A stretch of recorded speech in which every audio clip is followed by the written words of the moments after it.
আমি বিসমিল্লাহ আজকে আমি কাঁচা ভুট্টার টিকিয়া বানাবো। তার জন্য কাঁচা ভুট্টাটাকে আমি ফ্রেশ করে ধুয়ে নিয়েছি। এতে লাগবে কাঁচা লঙ্কা কুচানো, পেঁয়াজ কুচানো, ধনে পাতা আর বেসন লাগবে আমার, আর একটা ডিম লাগবে, আর লবণ, হলুদ, গরম মশলা আর গোলমরিচ গুঁড়ো লাগবে। লঙ্কা গুঁড়া ইচ্ছা করলে দিতে পারেন, না করলে নাও দিতে পারেন। এটাকে আমি কিন্তু মিক্সিতে পিষে আমার মিক্সিতে পিষা হয়েছে। বিনা জল দিয়ে পিষবেন মোটা মোটা করে। এবার আমি এই সব দিয়ে বেসন টাসন ডিম দিয়ে আমি টিকিয়া বানাচ্ছি। কাঁচা ভুট্টার আমার টিকিয়া তৈরি হয়ে গেছে। এবার কড়াইয়ে অল্প তেল দিলাম। তেল দিয়ে স্লো আছে সেঁকবেন আস্তে আস্তে।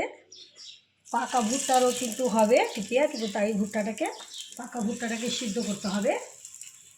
আচ্ছা, এরকম করেই বানাবেন। ভাত দিয়ে, রুটি দিয়ে, এমনিও খেতে পারেন, কোনো অসুবিধা নেই।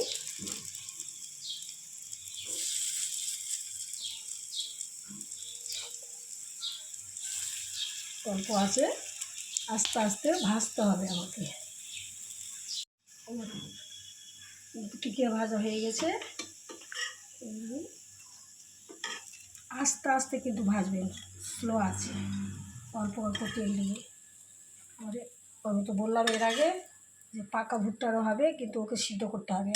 ডিম ছাড়াও হবে। ডিম ইচ্ছা করলে দিবেন, না ইচ্ছা করলে দিবেন না, কোনো অসুবিধা নেই। বাড়িতে যদি না সবজি থাকে, শুধু ভুট্টা পড়ে থাকে, তাহলেও কিন্তু ভাত খেতে পারবেন ভুট্টার টিকিয়া বানিয়ে।